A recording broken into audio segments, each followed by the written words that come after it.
72,000 કલ્પનું આયુષ્ય બ્રહ્માજીનું. એ 72,000 વર્ષ થાય ને ત્યારે તો ભગવાન ખાલી આમ આંખ ખોલે અને બંધ કરે છે.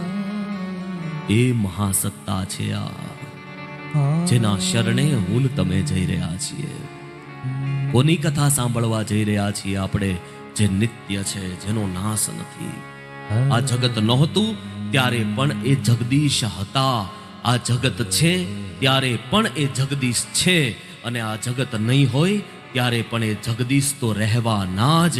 આ જગત જગદીશના હોવા માટે થઈ જગતનું હોવું જરૂરી નથી કે હું તમે હનુમાન ચાલીસા બોલીએ તો જ એ હનુમાનજીનું અસ્તિત્વ, કે હું તમે હાથમાં માળા લઈ અને શ્રી કૃષ્ણ શરણમ મમ બોલીએ તો જ કૃષ્ણનું અસ્તિત્વ, કે હું તમે આપણે રામ કથા સાંભળતા રહીએ, ગાતા રહીએ, બોલતા રહીએ તો જ રામનું, કૃષ્ણનું, શિવનું, માં ભવાનીનું અસ્તિત્વ નહીં વાલા. આ બધા તો આપણા માટેના સાધનો છે એના સુધી પહોંચવા. બાકી આ જગતના હોવાથી કઈ જગદીશનું હોવું આ એનું અસ્તિત્વ નથી, પણ જગતનું અસ્તિત્વ છે જગદીશથી.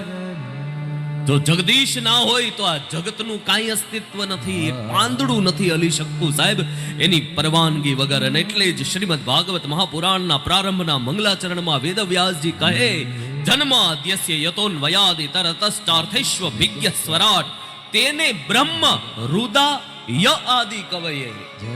હૃદયની અંદર પ્રવેશ કરી અને જેમણે બ્રહ્માજીને 4 વેદોનું જ્ઞાન આપી દીધું.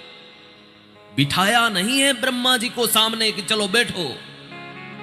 हृदम विष्णु विचक्रमे त्रे धानि दधे पदम समूढ़मस्य पाग्मुसुरे स्वाहा करके ये विष्णु का मंत्र ओम नमः संभवाय च मयो भवाय च नमः शंकराय च महेश्वराय च, ऐसे करके उन्होंने कोई वेद पढ़ाया नहीं है.